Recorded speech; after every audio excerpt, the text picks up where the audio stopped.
Welcome to the RDYTC. I'm your host, Paul Essen. I'm Andrew Riley. I'm Travis Hudson. And Travis, what are we doing this fine evening? We are drinking beer to celebrate Advent. So we're drinking the Collier. I still don't know how to pronounce it. The Brewer's Advent calendar. We're all the way up to number 16. It's getting close to Christmas, kids. Judoku. Not going to All say it in right. German, Andrew. Welcome back, by the way. Thank you. But what was the question? You're not going to Oh, say 16 in German? Zechzane. Oh, Zexane, yes. Yeah, Zexane. that's your shtick, isn't it? It is now. My shtick is pulling it I've been, out. I've been Now gone for a it's- couple. Oh, you talked over my joke. Blau Probably for the best. Weisse Hallertauer Craft Beer. No, craft beer is craft beer. I'm somewhat surprised that craft is actually spelled with a C here, given German's tendencies. But yeah, so this is the Blau Weisse, which we're going to have another Hefeweizen here, coming from the Brauerei Hallertauer, which is in Hallertauer, Germany, which is a smaller town north and east of Munich. So we're still in Bavaria now, but further up, and it's 4.5. No, that's ABW. 5.6. It's like I saw it was the higher number than that. 5.6 alcohol volume content here, and Real quick to jump in on you. Speaking of no, that's good. C's instead of K's, yeah, the alcohol is spelled with A-L-K. That's weird. Oh, my goodness. So it is kind of weird that it's craft or craft instead of craft. But there's a lot of German words on the front of these. American beers don't have that many words on the front of them usually. What? I'll have to look into that. I Well, I'm just looking at like all these. There's like Hohentanner Schlossbrauerei, then the name Blau Weisse Hallertauer Craft Beer, and Gebraut nach dem Bayerisch. I almost said a German curse word. Bayerischrein Scheiße. Reinheitsgebot. Hey, it's been 25 years since I took German. Pardon my obviously. friend. So, Andrew, what do you think of the smell of this one? I had an immediate negative reaction to the smell. I will be honest. As I was pouring it out into my glass here, Good night, Andrew. good night, guys. It's past your bedtime. It is past my bedtime, and I'm drinking beer. As I was pouring it out, I had a drop that was left on the rim of the can, so I sipped it. So I had my first sip right off the can there, and I got more scent out of that sip than I have out of anything on the head here. Also- Surprising. That might not be the best thing because I had a can of beer the other day, not here, and I poured it out, and then like I let the head settle, and then I poured out the rest, and then kind of basically I let the can set for a little bit, and then when I went to get the beer glass, I was like, oh, there's still a tiny bit left. Let me drink it. That last little dregs in the can were god awful, but the beer itself was good. So I don't know what it was about like that last little bit. I guess it was just too thick to get poured, so it was like super potent. I don't know. It was kind of odd. I'd never had that happen before, That is strange. I don't know. and it wasn't like it was. It was just a normal hazy IPA. It wasn't like a super fancy beer of any kind. But Well, I will say, to maybe one of your points, maybe neither of your points, the taste is not nearly as bad as the smell in my mind.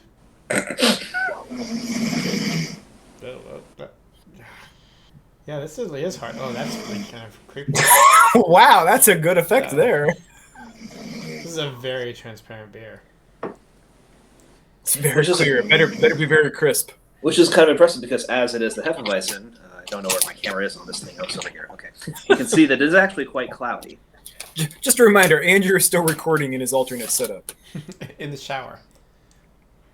I will Where quite apparently he likely be sleeps. recording in an alternate setup, although not this one, it seems likely again. But I'll be recording in a different alternate setup in the near future. So get used to seeing and hearing a higher quality me, apparently, because the stuff that I'm doing from my proper stream station is lower quality than this, which is just depressing.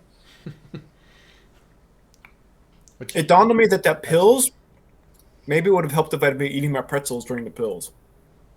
I don't know. That feels But like it's I cheating. did not have them that day.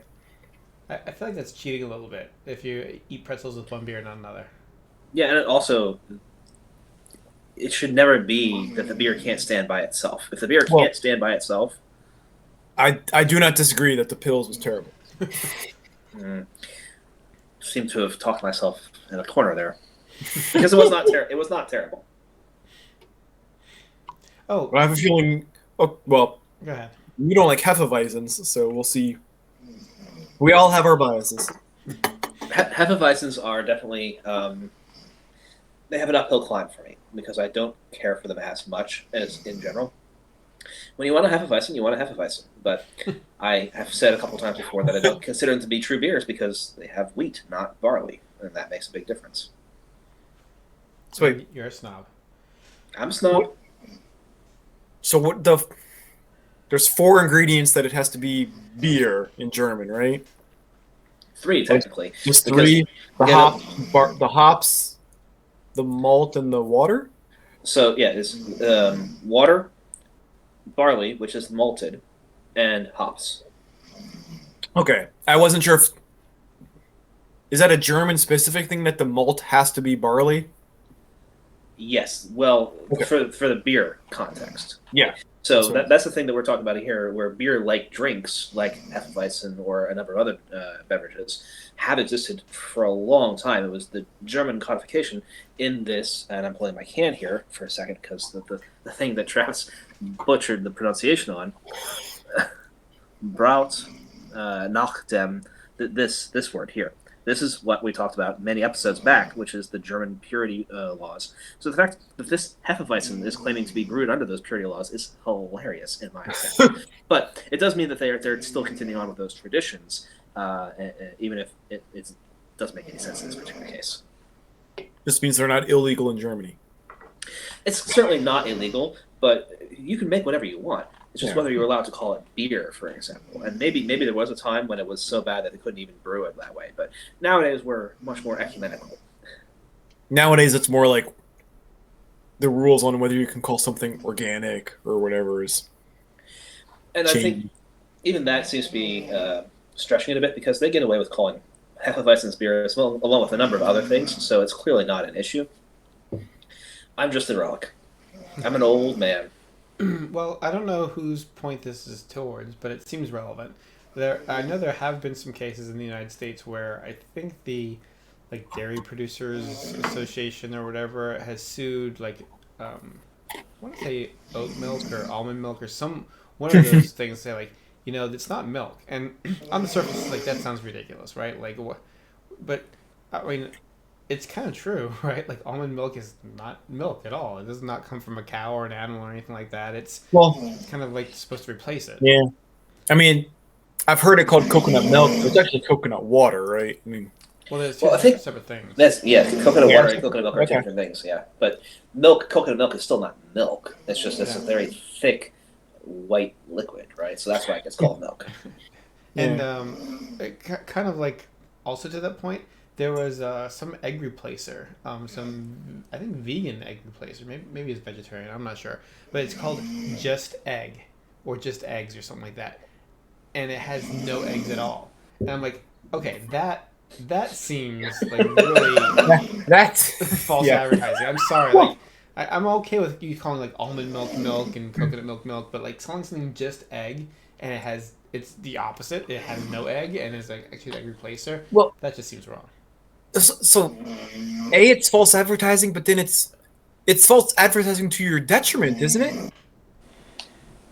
If a vegan person sees something that's just eggs, don't need to buy that. I mean, but all I can say is it's just a terrible marketing, right? You're turning off the people you want to appeal to, and you're appealing to people that you don't, that are probably gonna be mad when they find out that it's the opposite of what you said it was. So these rules have a long and complicated history because American cheese, possibly the most popular cheese-like product in America, is not cheese, right? It's cheese food because it doesn't follow any of the guidelines for making cheese. It goes through a different and longer process, which gives it this texture that we all love in our American cheese. So these things are not new and going to continue on. And some of us old purists will only say that champagne exists as a wine from the Champagne region of France and no place else, right? Anything Anything else is is sparkling. Yeah. sparkling wine, right? Oh, I know that one. Trust me. Yeah.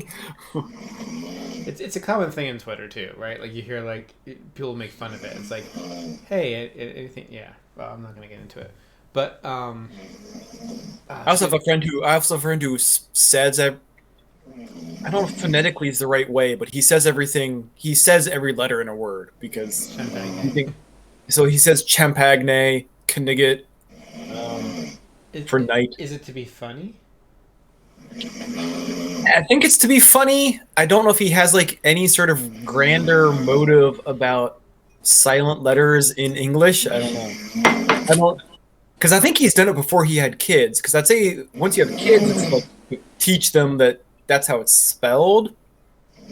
Or to but you're also not teaching them how to pronounce it, so it doesn't. Yeah. You've sacrificed one for the other.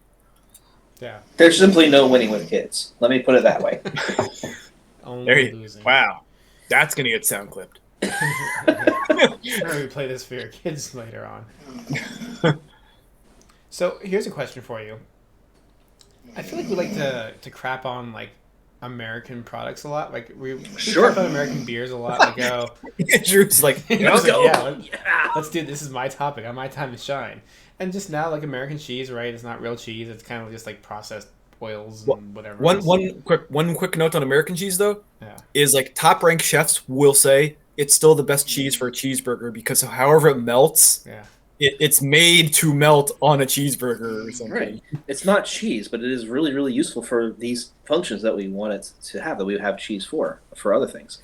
And so I think perhaps one of the things you're getting here, Paul, is like, what does America do well? Well, we do a lot of things really well. We make American cheese, and that's a cool product as an example, right? Well, I guess I was going to say, like, what's the opposite of American cheese, or what's the opposite of Bud Light, right? What's something that we're kind of universally acknowledged as being like, you know what? They make the best of this. Like, what's the thing that the snobs will say that we make the best of? Movies, okay. Hollywood is, I think even Bollywood would say we make the best movies, probably. I also think that we have probably still the best software design in the world. Original concept for software. Yeah, because everything, I mean, you outsource it to, like, use it and maintenance it, maybe, Like NASA is still an maybe that's another example, like a space flight. I know other countries are getting higher up, but right, America's still been there's more advanced in the space race. Right? Yeah. Bombs. Oh, yeah. No one makes bombs like we do. There you go. Yeah. Japan knows that especially. Ooh, too soon? Too soon, yeah. Too soon. The Fireflies was just how many years ago? Well, and Pearl Harbor was just like, what, last week? Oh, man, that's depressing. Right? Wasn't it like December 7th, I think? You mean the anniversary, I assume? Yeah. This is another situation where it's like, the Sahara Desert goes outside of Egypt? What is the date of Pearl Harbor? It was like December 7th, 1941, right? December 6th, because December 6th, the day that will go down in infamy. Okay. It was probably December 7th here. Here being where? Like not Hawaii? No. I'm partially making a joke, but I'm also noting on the time difference. It might have been December 6th in Hawaii, but December 7th in the continental. It was pretty early in the morning, so I think it was still December 6th. But yeah, anyway, it was 10 days ago, give or take the anniversary. There you go. Although to your point, the time is important because the difference of a couple hours or whatever it was the difference between a cowardly sneak attack and a just quick first strike after a declaration of war. For those who are interested in history. So the intention, because you look a little confused, the intention was for Japan to declare war and then almost immediately like strike first and hard and wipe out like the Pacific Fleet in Pearl Harbor. Unfortunately, I don't know if the declaration of war got slowed down or what happened exactly, but basically the attack went through before the declaration of war went through. So two questions here is, it's 1941. How did they send a declaration of war back then? I think they sent a message to their ambassador saying like, Oh, okay. you go. To I realized as I was asking that telephones existed. They could telephone the guy in DC or something. Somebody who was already in DC, and he could run up the stairs and be like, "We declare war." Yeah. And but then somewhere along the line they got slowed down. I came very close to doing a stereotypical accent. I'm glad I backed off. Two, it seems like etiquette goes out the window when you're going to declare war. Isn't the act of bombing the other person the declaration of war? I mean, it's one of those weird things, right? Like you'd think that when you're at war that anything goes in a certain way, but like there's some things that are like, you there are rules. I understand there are rules. I mean, that's what the Geneva Convention is all about. Dresden was kind of annoying or bad, and like dropping the atomic bomb was kind of not great and stuff like that. So. But this seems sort of like the whole formality of like before you do a duel, you have to like take your glove off and smack the guy, and if you skip that step and you just stab him, right? I guess that's what you're saying. It's like you can't just go to the stabbing. You have to smack the guy with your glove and say, "I challenge you to a duel." I mean, I think it's not to belittle World War II. I'm just. I mean, I suspect it's probably something similar to like 9/11, right? Like the difference between like Andrew's drinking his beer hard now. Well, who knows how big of a difference it would have made, right? Like Americans would have been pissed off either way. But I think there was. I guess that's my point. Is like, does it matter on the timing and like all that? Like, if they declared declared war on the 6th, waited 24 hours, and then bombed Pearl Harbor, would we have been any less upset? I think the public would have been slightly less upset. I think it would have been a embarrassing military defeat instead of a like we're the victims of a cowardly sneak attack, right? So declaring war is all about optics. Yeah, I think that's actually pretty true. I mean that sounds flippant, but that's kind of what it is. It sounds like that. Okay. So much of all things in politics are about optics because it's very rarely about the reality of the situation. It's about making sure that you are communicating in a way that is effective and relaying what you want in the message to be successful. I don't think it's fair to say it's just all. I mean, well, so like if we were gonna like, hey, we're fighting over whatever. Travis, you and I. Let's take it out to the playground, right? We're gonna go out there. We're gonna throw down, and we're gonna have a manly fight, right? That there's some sort of like honor or something there. But if I'm like mad at you and I see you in the hallway and I just like run up to you and like smack you in the back of the head without you even seeing me coming, like everyone kind of agrees it's kind of a jackass thing to do, right? Like you should fight face to face, man to man, kind of thing. But not to keep picking at this. How much do we have left? But not to pick at this, but the World War II example that we're working with is this would have been way more appropriate if we had done this 10 days ago. How would we have known to talk about this 10 days ago? I'm sorry, I didn't think to honor like the. To your example, what really happened was like you would have been like, "Hey, Travis, I'm about to punch you," and then you came over and punched me like right away without giving me like that's kind of the more analog of what happened, right? You didn't just sucker punch me. You did say, "I'm going to punch you," and then you punched me without giving any warning. No, Paul told me that he was going to punch you. Okay. And he expected me to tell you, but correct. I was busy drinking. Yeah, I mean, it basically comes down to the warning, right? Oh my God, Paul, why did you punch Travis? Yeah. It's like, yeah, like if I say, "Hey, Travis, I'm mad at you and we're going to fight," okay, like let's fight. But if I just come to you and punch you and I'm like, "Hey, we're going to fight," after I punch you. Okay. No, I agree. It's more like what happened. Like, yeah, you told Andrew and then Andrew was busy trying to hook up with some girl at the locker down the hall. And then you came and punched me. Bonus time, you knew probably that Paul wanted to punch you, but you're like, it'll look better if I let him punch me. Oh, you're going with the FDR conspiracy, huh? There you go. Because I like the girl at the other end of the hall, and I want to see her getting me getting punched because I know she likes Paul. So if he does that, there we go. This metaphor's coming together. Who's the girl at the other end of the hall? Is that Germany? What's going on here? This metaphor makes no sense. I've watched too much Cobra Kai. I'm sorry. This episode has gone downhill.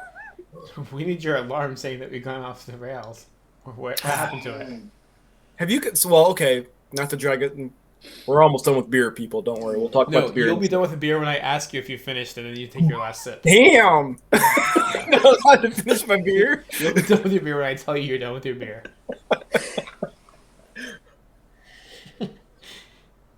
I was about to say I might be the first one done with this one. That was man. a good video when we all drank at the same time, so no one had anything to say.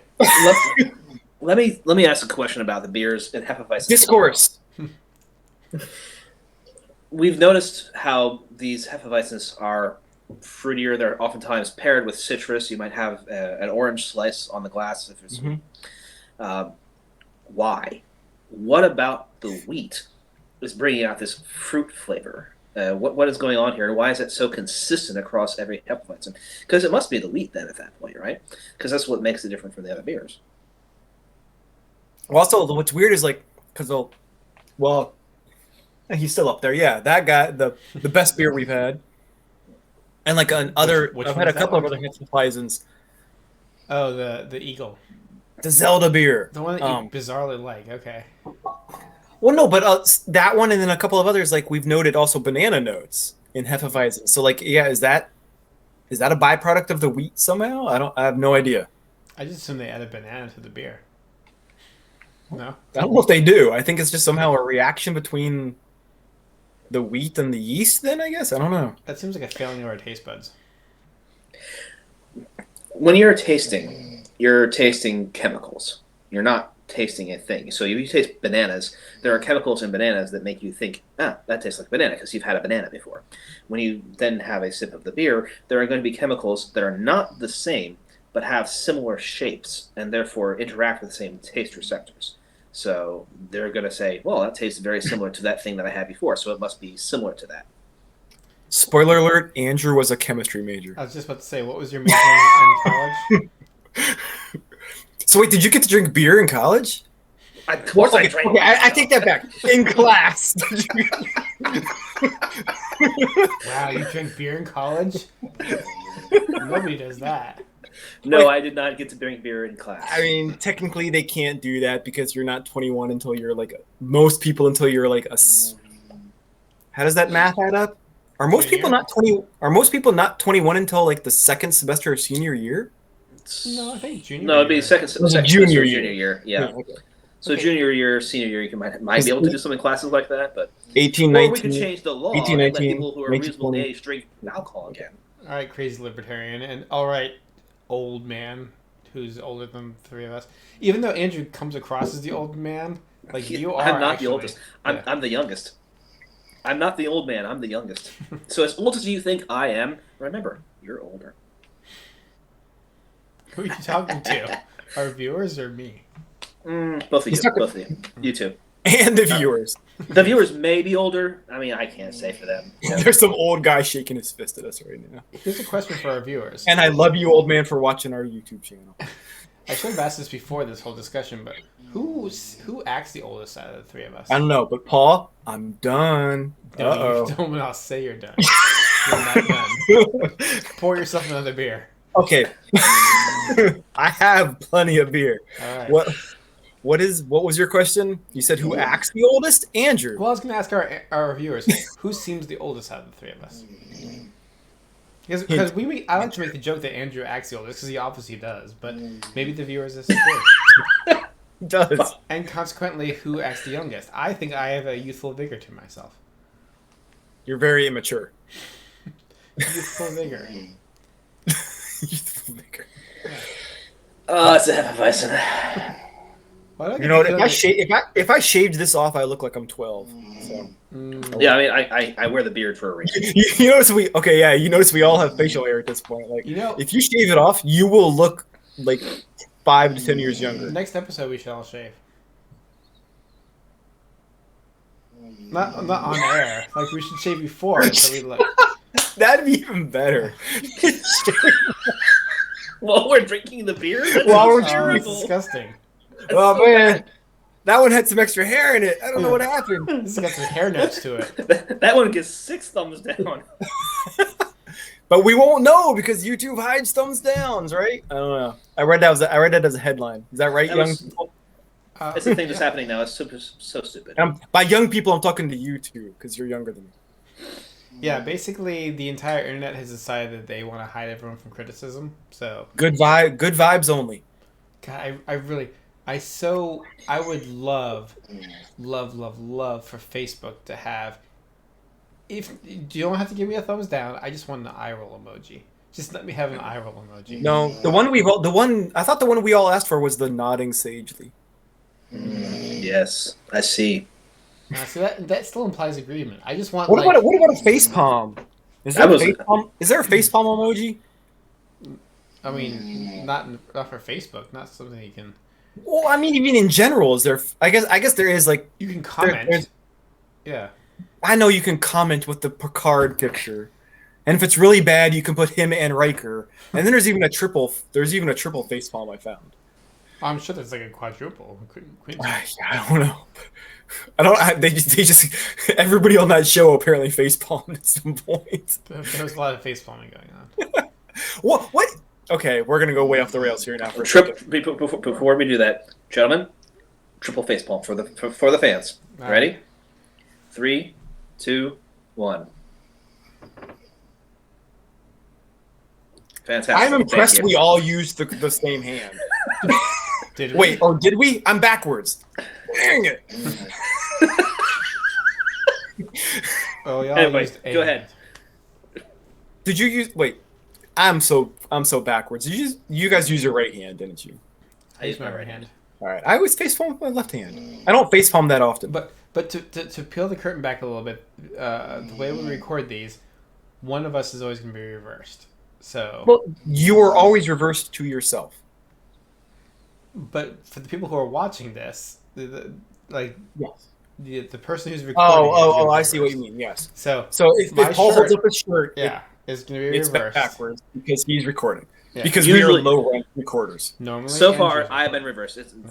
So far, I've been recording for the most part. So now that Paul is recording some of these, he's really the one who's got the backwards R on our Rampant Discourse. Yeah, we'll figure out. I don't know if there's a way to fix that or not. We'll figure out how to fix it after this. There are ways to fix it. We'll talk about it later. Yeah. My kids watch plenty of streamers. I'm sure there's some way to. I'll contact Dan TDM or DT. I'm sure he'll get right back to you. Yeah. He'll get right back to me, I'm sure. I like how you imply that because your kids watch a lot of streamers, they have like some sort of in-depth technical knowledge about how to fix our problems. I didn't mean I'd ask my kids. I'd ask the streamers. Like, I've watched a lot of rocket launches, so I consider myself a rocket scientist. That's how it works. No.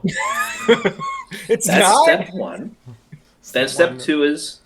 watch SpaceX launches. Step 3 is profit, right? Here you go. So I think Travis had a question I like that step Andrew 3. had interrupted at one point. Yes, sorry about that. Do you remember Wait, what it is? I had a question? Yes. You were talking and then Andrew interrupted. I don't know. I have not watched the South Park post-COVID episode. To talk about, since I made a South Park reference, that's my link. I've not watched that episode. It's like a movie, which is like 56 minutes long. Apparently Cartman's Jewish. Which might be a long con on Kyle. I think Kyle's the Jewish one. I don't know. It's been just as long since I've watched South Park as it's been since I watched Simpsons, which is to say like 20 years. So. Wow. All right, well, are we all done with the beer? We are all done. Thank you for bringing us back. All right. So let's have a quick conversation and put out some thumbs, guys. So wait, Blau Weisse, what's Blau? Blue. Okay, I thought it was blue. It was not blue beer. No, it was not blue beer. It was not blue milk. Blue milk, fresh from the teat. But we have a Hefeweizen in the U.S., which is quite popular, called Blue Moon. So.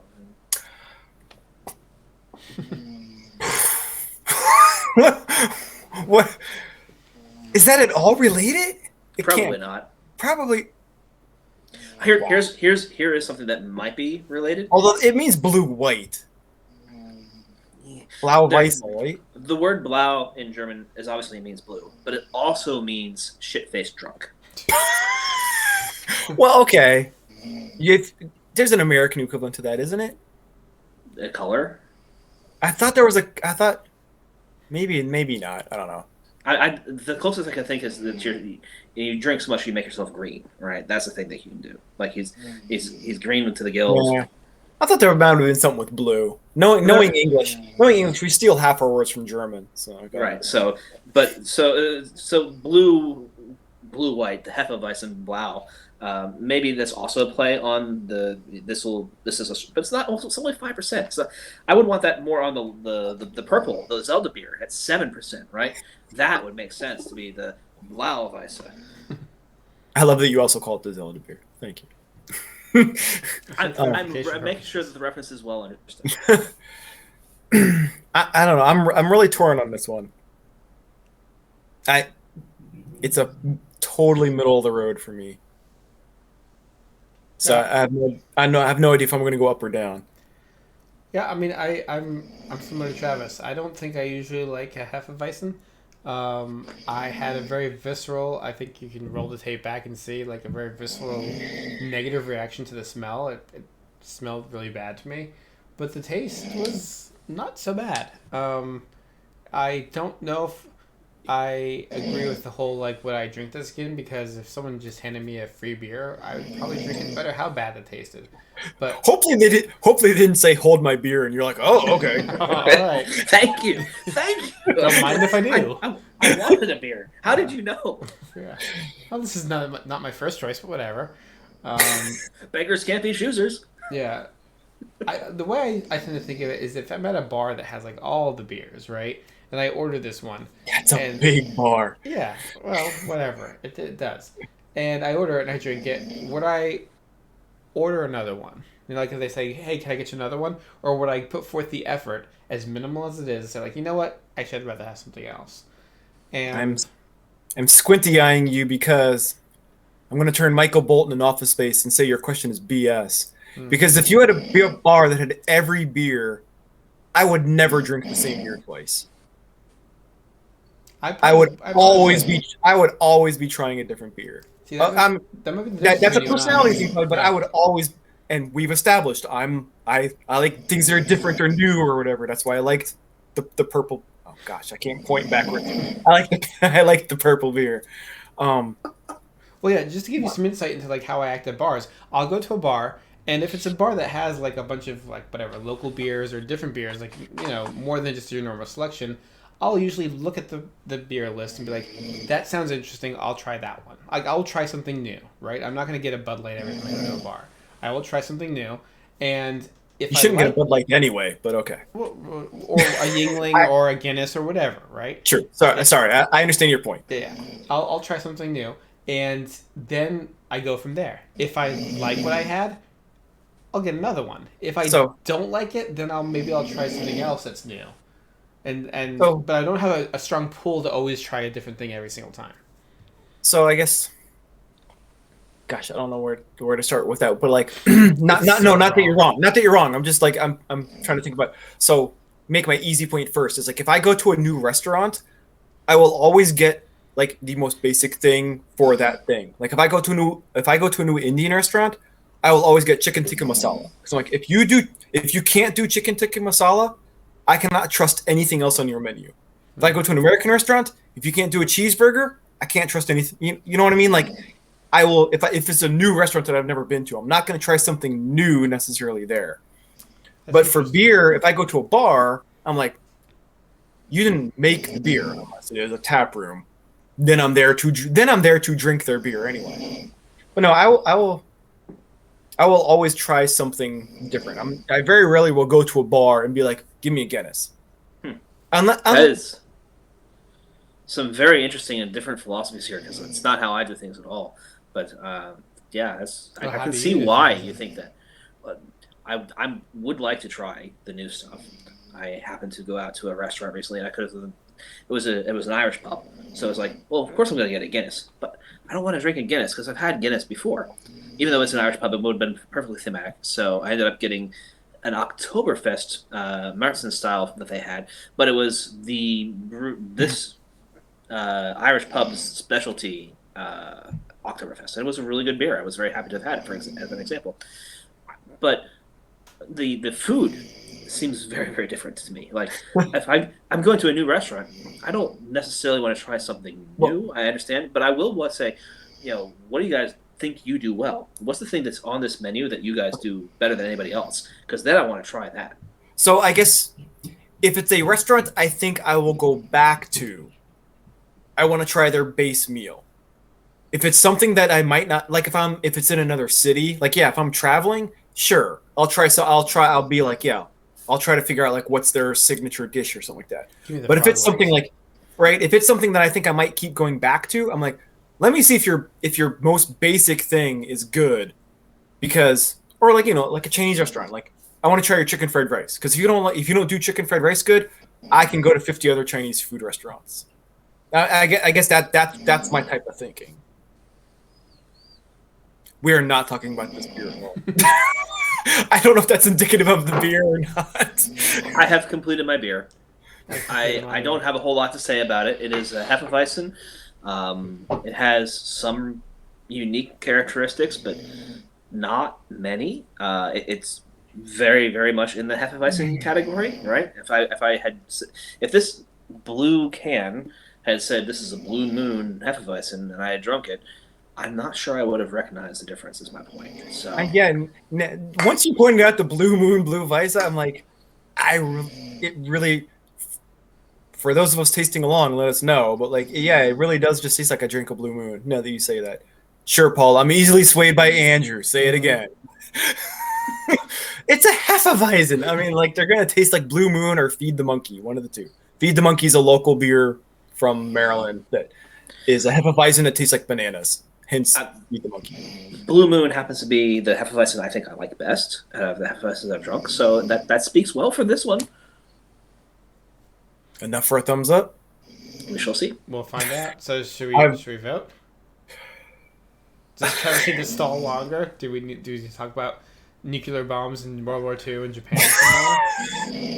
Is Austria landlocked? Yes. No, not Austria. Yeah, no, Austria. Austria is landlocked. All right. Is Australia landlocked? It's like the opposite of landlocked. All right. Are we ready? You can't fool me, Mr. Man. That's not a knife. That's a spoon. I'm gonna feel so bad either way. All right. Well, be prepared to feel bad about yourself. That's the Catholic way for you. All right. 3.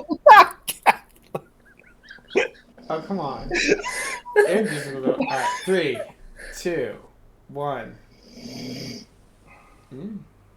All right. This is a very weak thumbs down. It would have been a very weak thumbs up. It was a very weak thumbs up for me.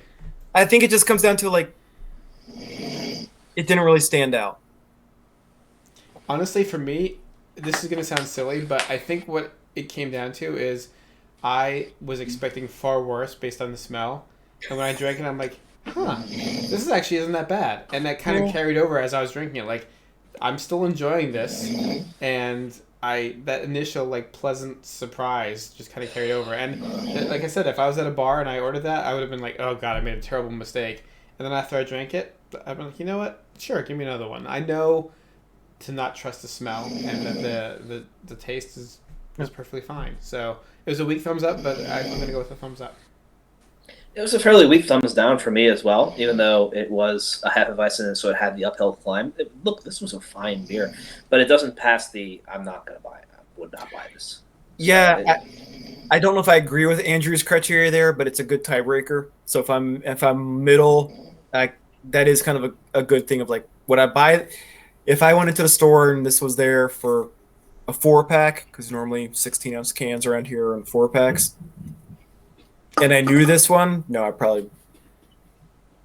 That's I've done something new. I don't know. Depends what else is on the shelf next to it, I guess. Yeah, absolutely. Is there something else on the shelf that I like better? Is there something else on the shelf that I haven't tried before?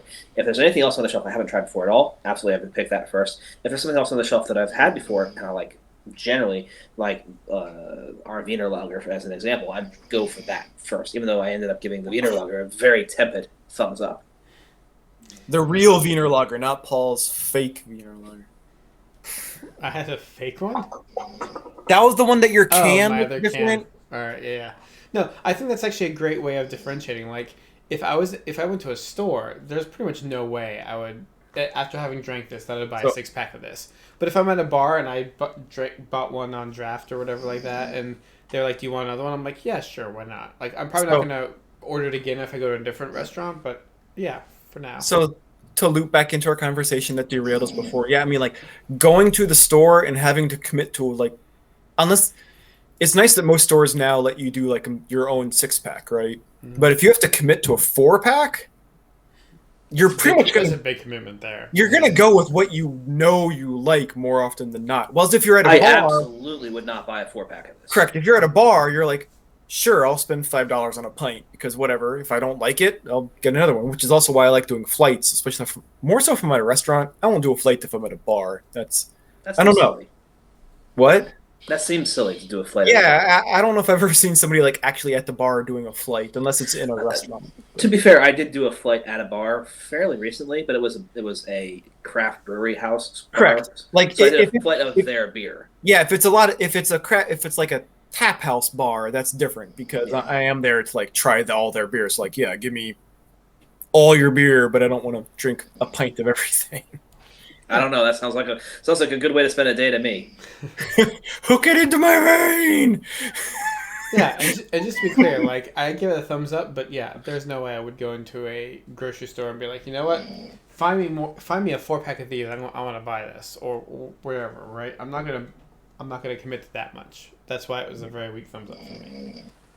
All right.